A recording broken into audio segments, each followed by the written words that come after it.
Good evening. I'm Alexander Rose, the Executive Director here at the Long Now Foundation, and thank you all for coming out.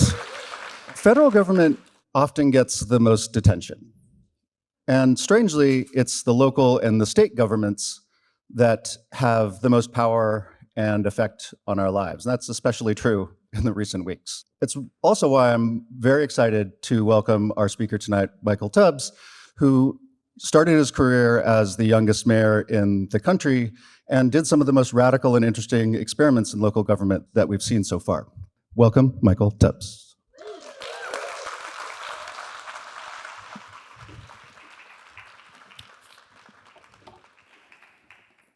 Well, first, good evening. So good to see you all. And I want to start our conversation today with an acknowledgement that it is such an incredible privilege to have the space, to have the time, to have the mental capacity to think about the future. We know that brain science tells us that poverty, in fact, makes it difficult to do long-term thinking. That for the 6 million Californians living in poverty, or the 37 million Americans living in poverty, not to mention those who are one paycheck, one sickness, one COVID diagnosis away from losing 2 weeks of work and being plunged in poverty themselves, that this idea of long-term thinking is something that neurologically is very difficult to do because it impacts sort of the ability of the brain to think and plan long-term. So I want to center our remarks on the future with the acknowledgement that the future we deserve is impossible to build without everyone being part of building it. I submit to you as I start our conversation today that a lot of people today in San Francisco, in Stockton, in Los Angeles, throughout the state, and throughout this country are living a nightmare in the present that's the result of someone's dream of the past of what the future could look like. And if we don't want to repeat the mistakes of the future, then we have to make sure that everyone has the ability to be part of what the future for our great state and for our country and our society looks like. And I also stand before you today, I think, as one of many examples of what the future can look like. 32 years ago, I was born in poverty in one of the poorest cities in the state, Stockton, California, with a mother who was 16 and a father who still is incarcerated. And 32 years later, I get to give talks about the future. I was a mayor. I get to advise the governor. And I say that to say that we're missing on so much potential, so many dreams of what our society could be like, because so many people are trapped in the present. And I just submit to you today that the future we deserve, that the future we need, that the ability to imagine a society as it should be predicates on the decisions we make today, particularly around the issue of poverty and the avoidable impairment of basic human needs in our state and in our country. And when I think about sort of how do we design the future, or what does the future look like, I think of a story my grandmother taught me. My grandmother is the holiest person I know. What's today? Thursday? Wednesday? She's probably at church or watching church. If it's any day that ends in Y, my grandmother's at church. And growing up, she taught me this parable that I think everyone knows pretty well. She said one time there was a guy walking down the road, and as he was walking, he was beat up, left on the side of the road to die. He just got hijacked, ambushed, he got robbed. And she said that a priest walked by and saw the man on the side of the road and said, well, maybe God ordained for this person to be on the side of the road. Maybe there's nothing that can be done. Maybe that's divine, that this particular person was on the side of the road. And then she said another person walked by, maybe it was a politician, walked by, saw the man on the side of the road, and said, clearly this man chose to be on the side of the road. If this man wasn't lazy, maybe he could pick himself up by his bootstraps and get up from the side of the road.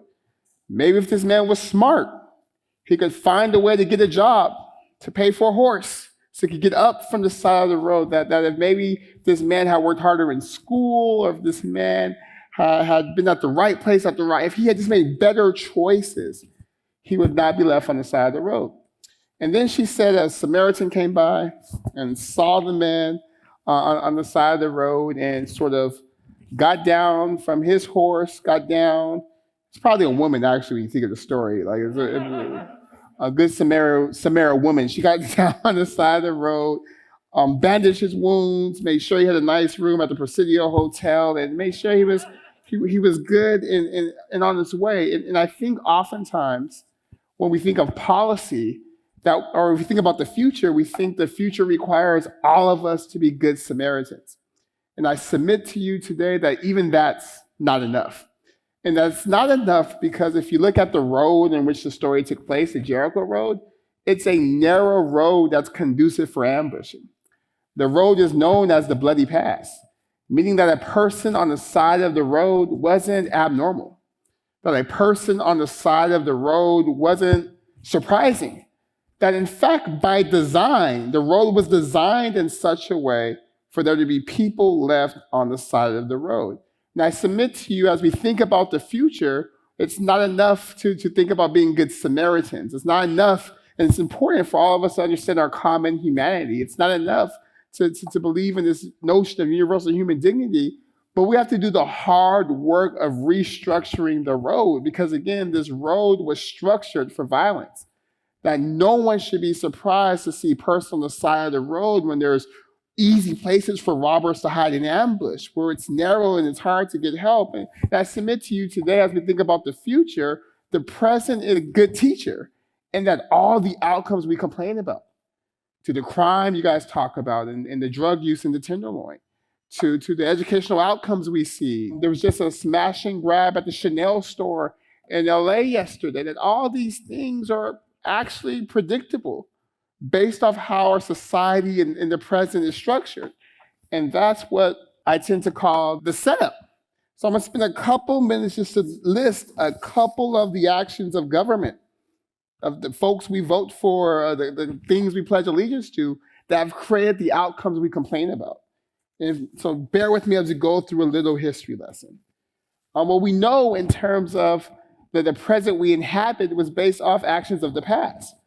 And we know that in 1492, some folks came over here and displaced a whole nation of millions of people, indigenous people, and stole their land. We know that in addition to that land theft and genocide, there was also 400 years of human trafficking, 400 years of free labor that created the wealth and created many of the industries we enjoy today and helped cement America's standing as the leader of this current world order. We know that even after that, we had years of redlining, where certain neighborhoods, where certain people left, had homes that were deemed less valuable just because a banker made a red line and said, you can't invest here, you can't invest there. We know that during the Great Depression, that everyone felt, there was a new deal that was struck, and that deal said that some people can get GI benefits, even though all people served in war. That some people will be able to go to college, that some people will be able to get housing loans, that some industries will get New Deal benefits, and that some people wouldn't. And we know that hundreds of years later, we have a wealth gap between the races that hasn't changed since 1964. We know hundreds of years later, the same people who had their land stolen from them have terrible outcomes.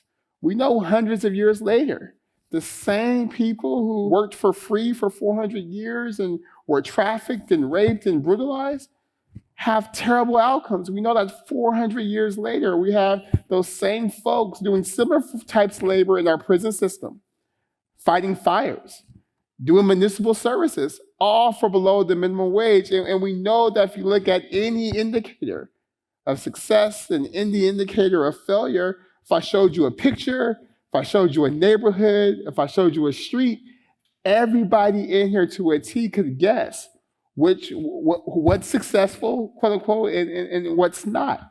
And then I submit to you today, what I describe as a draconian present is because of the imaginations of those that were able to create the future that we inhabit today. But the point of this talk is to give cause for optimism. And what I'm optimistic about is this idea that we can redesign the road in the future, that we don't have to have a road or a society or a country structured for equitable and equal outcomes, that there's literally things we can do, not with a magic wand, but with hard work and with truth to create a future that, again, that we all deserve to live in. And before going to the policy prescriptions, let's talk about the truth. Because we also know that in our society, a big part of the way this road is maintained and graveled and made sure it stays the way it is are the lies or the narratives we tell about how we came to be. We know it's hard to solve the issue of poverty if the ubiquitous thought is that people are poor because they want to be poor. We know it's impossible to create a future free of poverty when we believe that people are poor because they're dumber than people with money.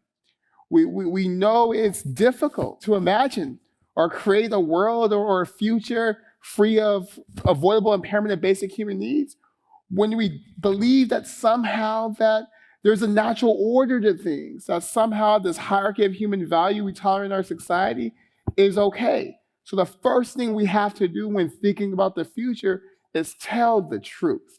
And the truth is this: talent and intellect are truly evenly distributed, but resources, opportunities are not.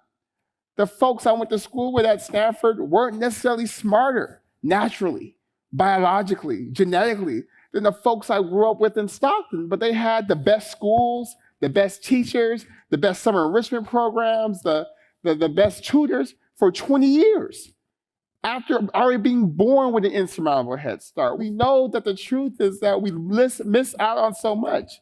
Just recently in the New York Times, there's an article about called the Einstein effect, and it talks about how high-performing in math, low-income children were less likely to get inventions and patents than the worst-performing rich children. And that's not a question of merit. That's not a question of ability. That's a question of inputs, resources, and structure. But that is something that we're able to change. And we know on the policy front what works, particularly for the issue of not having money. And it's not teaching people how to manage money they don't have. It's not mentorship. It's not unpaid labor. It's not a minimum wage that is lower than the cost of living in every city in this country. But it is cash. And one of the things I did in the old days, when I was still an elected official, was we gave people money. And this was in 2017, before the pandemic, before my good friend Andrew Yang, before we had 80 mayors as a part of Mayors for Guaranteed Income, before we had 100 guaranteed income pilots going on in this country, before San Francisco had 12 pilots happening here in the city. And it came from this realization. Number one, it came from the imagination of someone who grew up in poverty.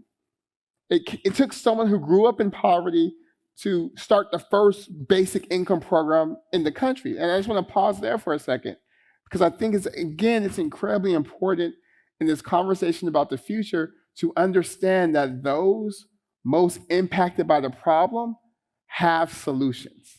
They have answers.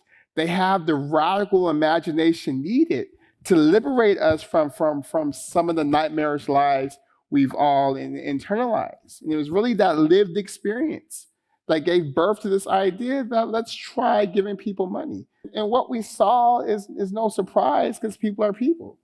We saw that people spent money the way you and I spend money, because people are people. They spent the money on their kids.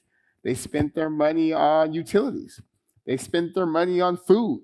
They spent their money on getting their uniforms clean.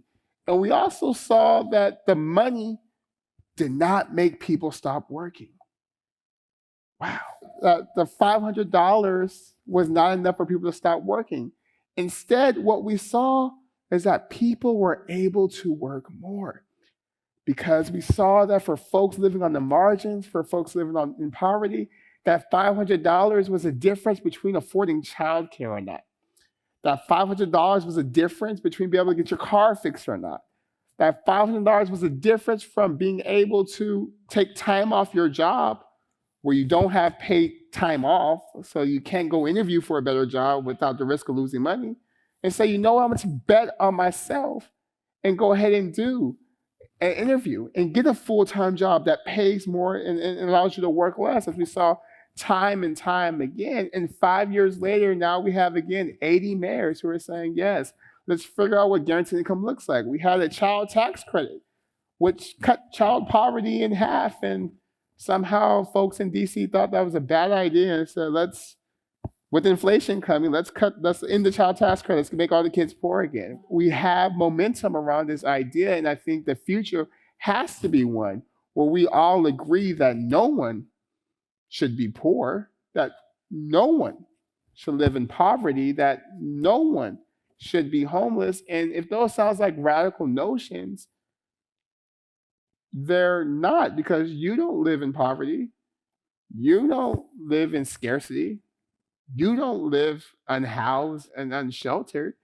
So if it's good enough for you, it should be good enough for everyone. And that's not saying everyone needs the same, but it is to say, like, what type of future would we have if not one that understands that everyone has the same basic human value and everyone needs at least a baseline level of security to be human, that everyone needs at least the basics: shelter, food, water, the ability to pay bills. And again, we have policy tools that work.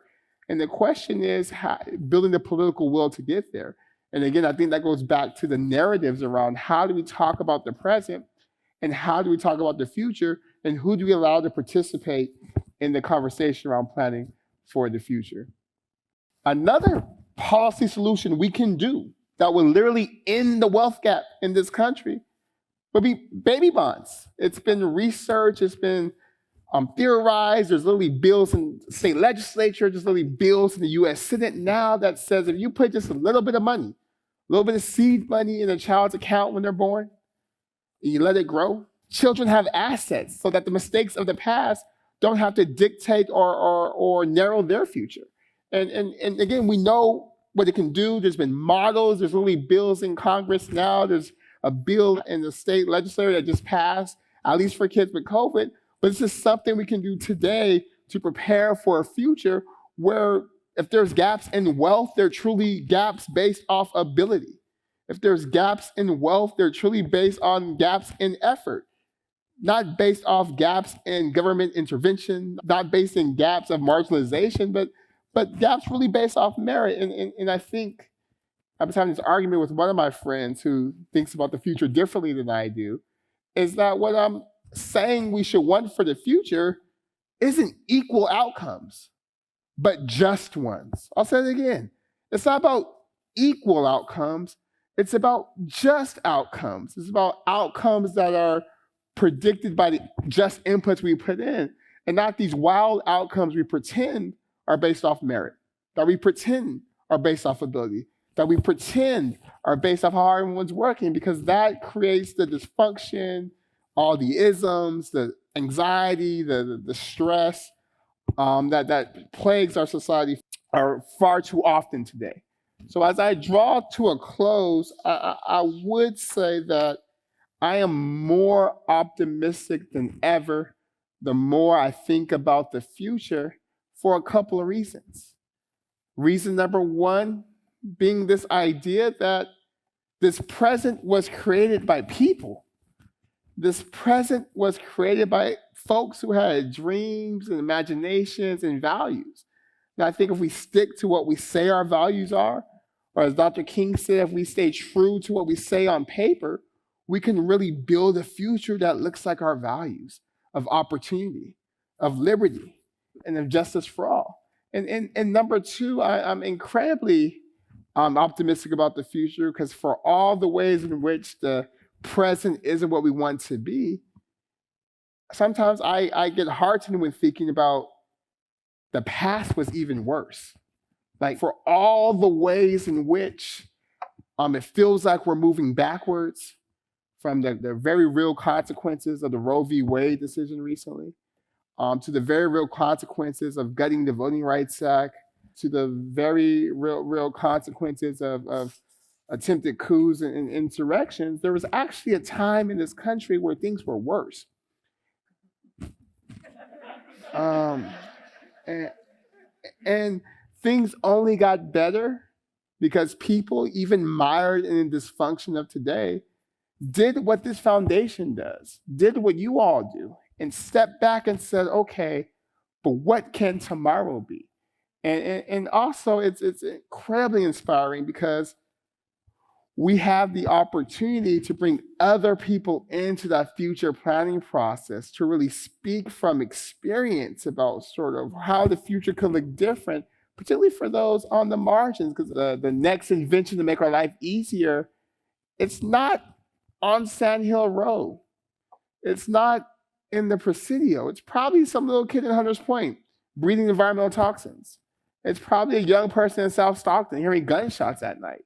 It's probably a young person in Watts sleeping hungry, that when we leave so much on the table, not just for today, but for tomorrow, by allowing the mistakes and the imagination of the past dictate how we live in the present. So as I conclude, 10 years ago, I was on the Freedom Rides with some of the original Freedom Riders. And I reflect on this often because these were like, they're older folks now, but when they did this, they were 19, 20, 21 years old. They literally signed their will before going on the bus. And one guy looked at me, we just left one of the penitentiaries in Mississippi. And he looked at me and he said, Michael, I was arrested on August 4th, 1961. Why is that day important? And I said, well, you were arrested. If you weren't arrested, I wouldn't be here. Thank you. I'm so thankful for all the opportunity. Like you did that. And he looked at me and he said, no, son, on that day, Barack Obama was born. And then he said he had no idea. And that's what's so beautiful about long-term thinking and future planning. And that's why everyone needs to be a part of it. Because there's something hopeful and prophetic about it. And he said he had no idea that the choice he made on that day would pave the way so that 50 years later, a child born with no opportunity, a child whose birth was illegitimate in some states because his father was Black and his mother was white, would have the chance to be president. And then he looked at me and he said, what are you prepared to do today so that 50 years from now, a child born in poverty has the opportunity to be president? And I think that's really the question that motivates the great work of this foundation. It's not just about 50 years or 100 years, but 10,000 plus years in magnitude. And the question really is, it's not going to be one person or one dream or one leader that's going to save us. It shouldn't be 10 people or 20 people that are planning the future. Can y'all imagine if it was just Elon Musk thinking about the future? Like, what would, no offense, I'm sure some of his friends are here. He seems lovely.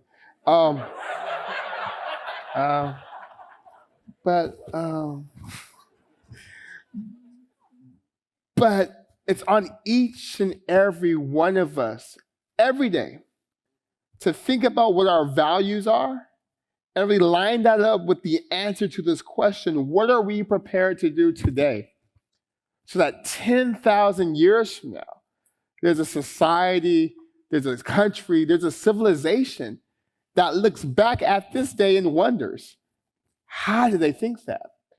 That looks back on this day and laughs and say, oh my gosh, they allowed that to happen?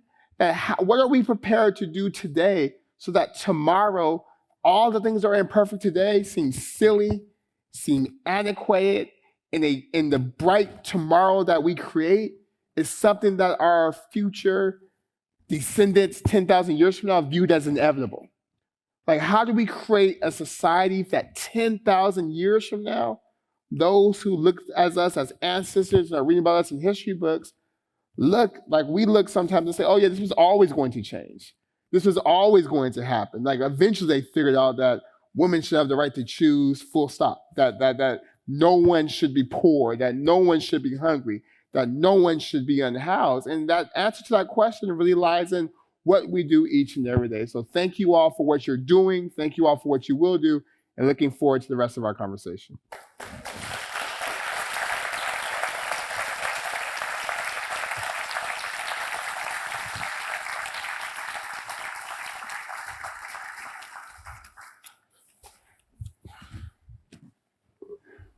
Good evening. My name is Michael McAfee, and I'm going to be in conversation with Michael. I've got some questions from the audience, and we'll get more. So if you have questions, write them down on the cards, and I will do my best to make sure that we get through them. It's good to be with you, brother. Always good to you. I wanted to start with you. You used a word that I think is important when we think about Long Now thinking. You used the word prophetic. And when we think about poverty, when we think about what you do, I want to start with the person first. What do leaders need to be able to do the prophetic work of liberation? Because ending poverty is a liberatory act. And so when you think about that, what advice do you have for us around what do leaders need to do in their person to be prepared to do this work?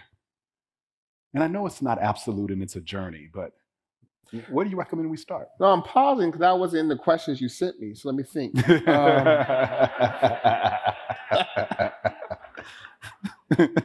You know, I had to just, I'm just riffing off of you. Warm me up. That's what no, but in all seriousness, I think that part of it has to be disengaging from what's possible. Yeah. And we were having the conversation before the talk about how the impossible happens. Yeah. And I truly think you have to look at reality for what it is. And there's a delta between what it is and what it should be, but you can't be dissuaded with how big that chasm is or how big that delta is. And Mary Wright Elderman, one of my mentors, she told me when I was on city council and I was already tired. I'm like, this is crazy stuff. Like, I'm good. Like, what? Like, how'd you do this for so long? Yeah. You know, it was like literally my first year in city council. I was like, how'd you do this? And she said, it's a privilege to struggle for justice because you're not by yourself, and it's a relay. Yeah. So even if you don't get everything done in your term or everything done in your time, you have to trust that there's going to be someone else to pick up the baton, just like you were the answer to someone saying, who's going to pick up the baton for me. And so I think it's having that long now thinking as well, that it's not just you, but in the time you have a role to play, and that role and what you do in your imagination can't be tethered strictly to what seems possible or convenient or expedient, which is what people really mean when they say possible. It's like what's comfortable, what's not sacrificial, and what's convenient. But know that to get to where we need to be, that you have to take some swings, and you might miss. And I think you also, though, have to, when we had the first meeting for my staff, and I was going to give people money, and my staff, they all act like they're on board now. They was like, you crazy. We're not doing that. Right. And I told them, I said, but you guys, we have a responsibility. If the status quo is fine, let's find something else to do. Like, this is not fun. If everything's okay, I'd rather do something else. But I said, if the status quo is untenable, then we have to do something. We have to try and innovate and experiment and be willing to be wrong and to be willing to lose. So I think the answer to your question after that meandering Jericho Road was, you have to be so, Brene Brown said it like this. She said, you have to be really concerned with getting it right versus being right. Like getting it right, like trying versus having the answer. And when you do that, it relieves some of the fear, and it gives you the opportunity to explore. Because again, the fact that you're experimenting means no one has the right answer yet. So you're going to be just as right or wrong as everyone else at the worst. That's right. And at the best, you can at least point a light as to what could work or what could a possible solution be. That's right. You know, when you think about what you did with guaranteed income, it is, it moves beyond charity. And when you talk about upsetting the setup, that upsets a lot. It upsets the nonprofit industrial complex. If we all fell in poverty, we would not say, tell me the 20 agencies I should go see. We would say, let me have a little gas, keep it in my car, let me keep my lights on, and let me do that.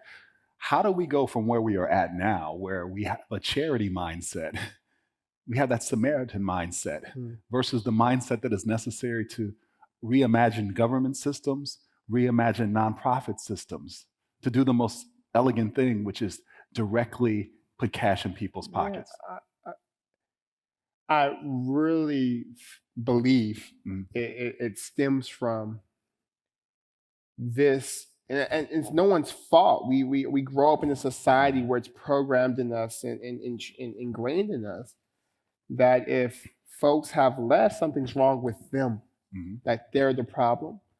And until we really recognize that even behaviors that are dysfunctional or behaviors that are abnormal are an effect and not the cause. They're the effect of a dysfunctional society, of a dysfunctional community, of something that was broken before the person was broken. And until we really get that, we'll continue to have these solutions that again position the person as a problem. And I say that because before we're doing the guaranteed income work, I actually had internalized some of those thoughts myself. So when we first were thinking about it, before I committed to do it, I had to do some wrestling with myself. Like, can we really give these people money? Like, don't just give people money. Like, it took me a while to think, and in the course of that interrogation, I again had to challenge myself and say, well, what sort of biases have you picked up for being in this society, and why? What about you makes you better equipped to spend money than someone you don't know? That's right. Well, let's stay on the UBI. Ken, I believe it's Broad, asked the question, isn't the focus on UBI misplaced, given that the cost of living is so high here? Shouldn't the focus be on cost of living?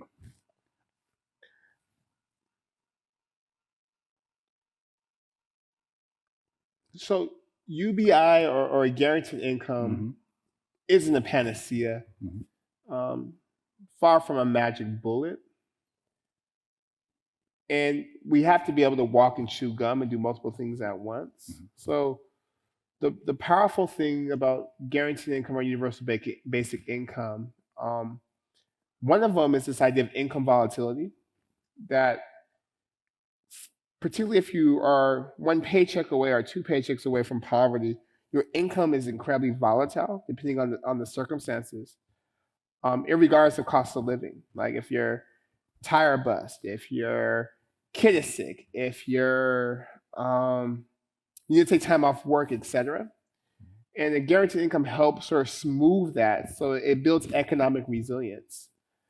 In addition, there's to deal with high cost of living, you could deal with the drivers, which we should, that bring the cost of living up.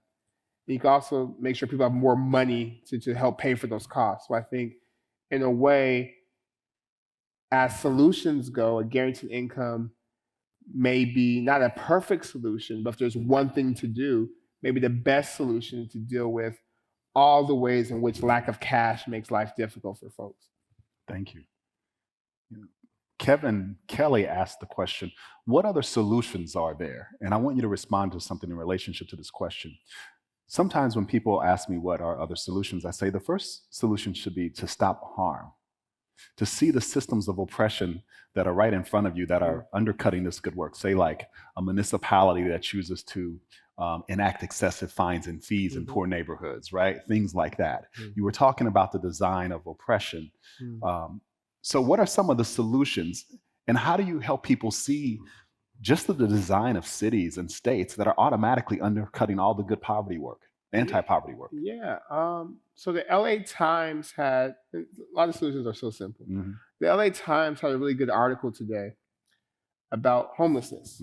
And the shocking conclusion was that the biggest predictor of homelessness in the community was lack of affordable housing. that chemical dependency definitely was an issue.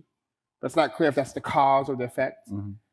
That mental health issues were definitely an issue. But the biggest predictor of there's going to be homeless folk, or folks that are homeless, excuse me, was lack of affordable housing. So one solution would be build affordable housing and make it affordable to build affordable housing.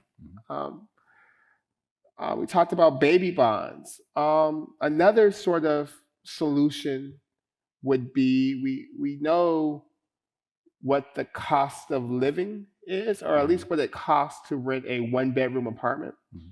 And we know today that in 99% of counties in the United States, the minimum wage is not enough to afford a one-bedroom apartment. So another solution would be a minimum wage that allows people to pay for minimums, right? Another solution is we have sort of, particularly women who do caregiving and domestic work. And if you do it next door, you could get paid. But if you do it in your house, you can't. And then if you decide to work, but you work minimum wage, your entire check goes to childcare, which is why so many women choose to leave the workforce or coerced to leave the workforce to stay at home and not get paid to do the hard work of child rearing, because they went and it's like pay childcare workers enough, have childcare count if you take care of, and be paid if you take care of your own children. On the criminal justice reform, like we know that, or let's do foster kids, because I know homelessness is such a big issue. We know that 50% of all foster children will be homeless at some point in their life. Why is that? Are they born inherently homeless? Are they born with an inherent desire to live on the streets? Or is it because they're kicked out of the system when they're 18 with no supports and no resources? It sounds simple because it is. The answers are simple. Implementing them is difficult, don't get me wrong, but like the answer isn't a mystery. Like you don't need a genie. Like the answers are very clear. It's just building the political will to do it, because the answers aren't free in some cases. But we also pay for what we see. Like we spend trillions of dollars on poverty every year. But there is a dominant logic to what you're saying that is going to require some long down thinking to change. It was government that built the white middle class, GI Bill, FHA, those types of things. We now say government can't do this. We can't afford it. So how do we make this bridge? You were talking about not making them repeating the past. And what's beautiful about that, because I know I was in a conversation with some other folks about this, and they thought I was like attacking them. I said, I've never been a hater. I'm just saying, if government could do it for you and your family, let's do it for everyone's families. Like we know you could do. We know it can happen. Let's do it for everyone. Like I love that for you. I do, but let's do it for everyone, right? Yes. But I think to your question, and I tried to talk about a little bit in my remarks, and probably should drill down more. But I think part of it is the narratives. Like when we're talking about long now thinking, it's like, what's the mindset that you have in you as you think about the future? Because if your mindset is one of scarcity, if your mindset is one of, again, hierarchy, if your mindset is one of sort of the world is arranged the way it is by the invisible hand of God and market, who just created all this craziness, like then the future's gonna look crazy. It's gonna look like this, like, right? Like, yeah. But on Mars or something, like who wants that? So I think we have to really do the work of just really interrogating what we see and really asking the question why. But it's so hard because we're so busy and we're working and we're building and we're doing that, to take a second instead of like being mad or angry or next door, you say, well, how did this come to be? If it's and then you say this, and Angela Glover Blackwell says this all the time. We also have to have relentless honesty, because I keep hearing nostalgia for a time that never was. Like I'm like this again. Mhm. Like not like let's go back again or let's make this great again. When and for who? Yeah. Right? Because and again to the beginning of your question, there's countless examples in our country's history where our country was great for some folks and Yes. had great policies for some folks, and now the rub or the issue is that how do we extend that greatness to all? And I think there's like a narrative thing or a mindset thing we have to really interrogate because again, the issue isn't capacity or ability. We can do it. The issue is around who's deserving and who's not. And once you got yours, should no one else have any? And I think that's the kind of some of the fights we're having right now. Do you think we have enough pain for getting to the all, that solidarity? You know, here in the Bay, no matter what color your skin, folks struggle even when they're making good money because of, you know, those sins of the past. We abandoned the public good of education, public education. So now if you live in the city, you got kids, you got to make a choice. Can I afford private school or my rent or my mortgage? Because in many cases you would say public education is not the best option, so I have to pay for it. So do you think, how much more pain do we have to experience as one path to getting to solidarity, or is there another path? That is a good question.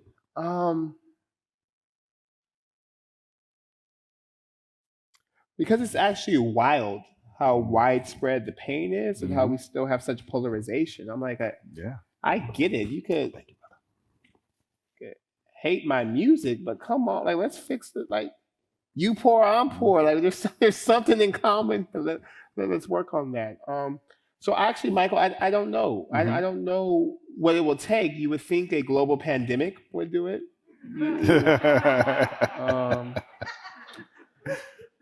Like you would think like literally the stock market crashing in a way, like literally like the biggest employers in this country saying, government, we need bail us out. We have nothing. Yes. You think a summer of people of all races taken to the streets saying Black Lives Matter, we have to be better. I don't know what could be worse. Like I'm scared about what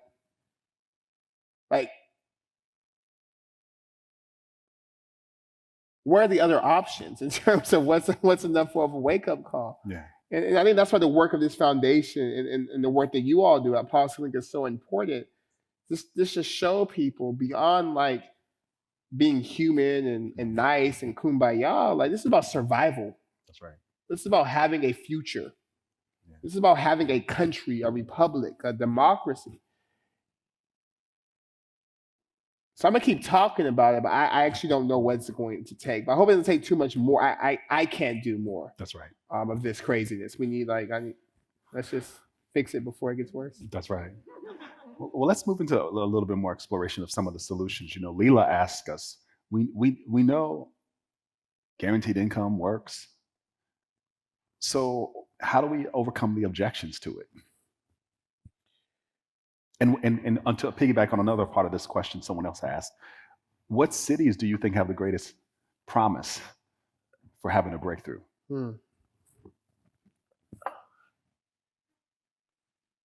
So I turned down a job after I lost re-election in the White House because I looked and I said,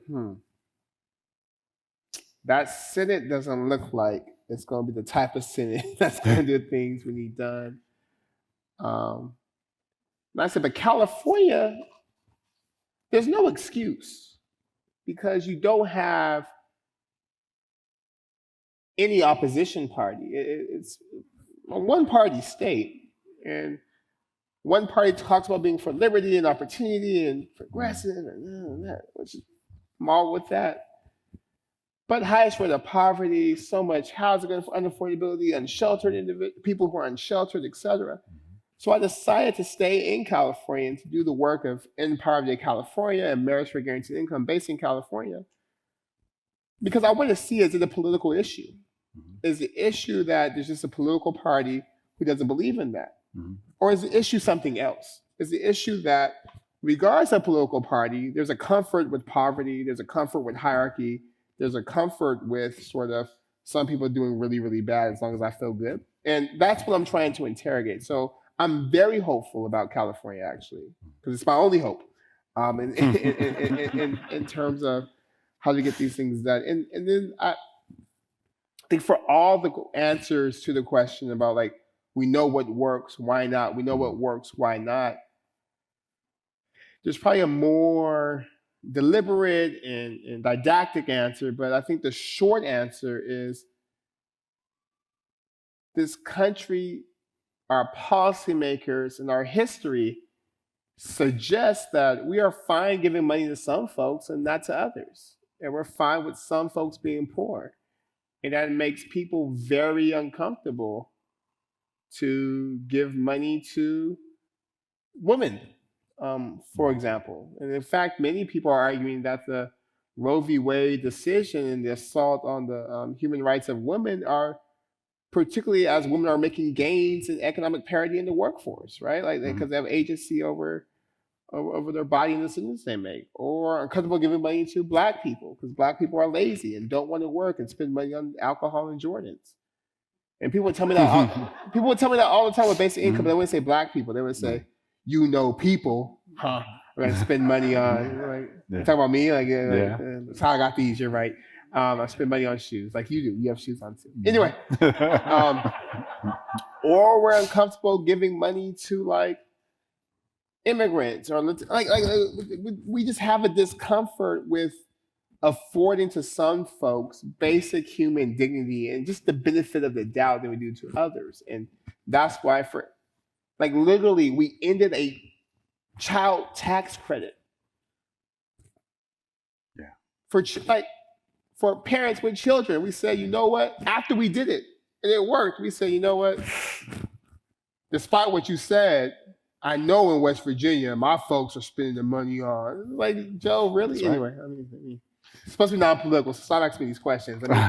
Well, let me ask you this last political one. We're getting close to time. But Matt Thompson asked the question, if this was implemented, how would it change our politics? So think of just what you said in California. How would that change it? If which everything was implemented? Yes. Let's say we were successful with implementing guaranteed income. Oh, just guaranteed income. Because I have a big list. We just do guaranteed income. Because we know we got to get to all of that, right? Yeah. Okay, we do if we implement guaranteed income, I will retire and be like, you know what, someone else can talk now. I'm good. One thing's off the list. No, it would change our politics because more people will be engaged because more people would have positive interactions with government.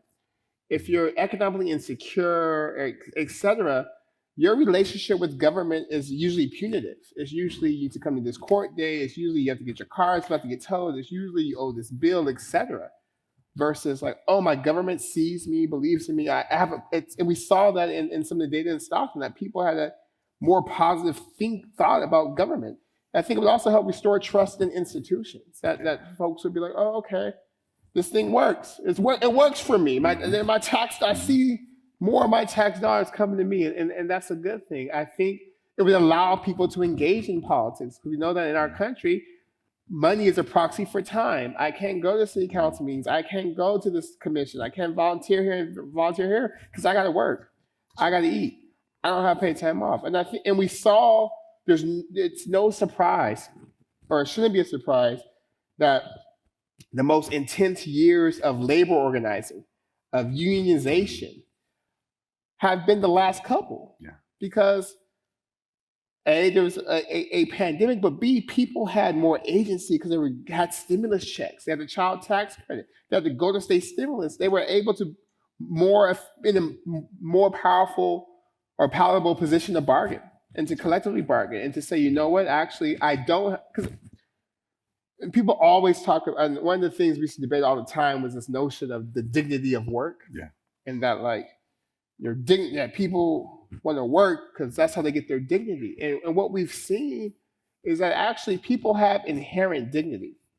And if you give people a floor, it allows them to negotiate to be treated with dignity at work, right? And I think that's how government would change with the guaranteed income. Well, we're at time. I'm going to ask you this last question. And as I ask you this question, I invite you to just leave us with a parting reflection on what we can do to support this work or anything else that you like. Malcolm says, and I'm going to read it exactly as Malcolm wrote it. He says, have you thought about running for governor, senator, fuck it, president, to take your vision nationwide?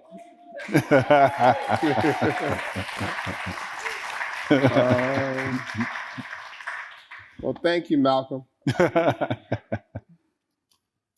So I was lucky enough to spend 8 years in local government. In my good years, in my 20s. Prime party years. I spent no Taco Tuesdays. I was like city council being yelled at for hours. And I say that to say I really enjoyed it. And clearly I believe that government is an important driver for a lot of these things. And I turned 32 in 2 weeks. So I have hopefully, I've been working out and stuff. I have a lot of life ahead. So I'm not in any hurry to run for anything again. I actually enjoy, no, I'm lying. I used to talk like this when I was still married too. But in my head, I think I talk more freely now that I'm not elected. So I know that I'm committed to working on these issues. But right now, it's outside of government, which is fine for now. And if it makes sense in the future to run for something, I would seriously consider it. But I truly love being ex-mayor.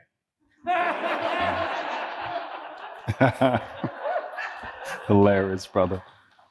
Thank you. Will you all give Michael a hand? Thank you, brother. Thank you. Appreciate you, brother. Thank you.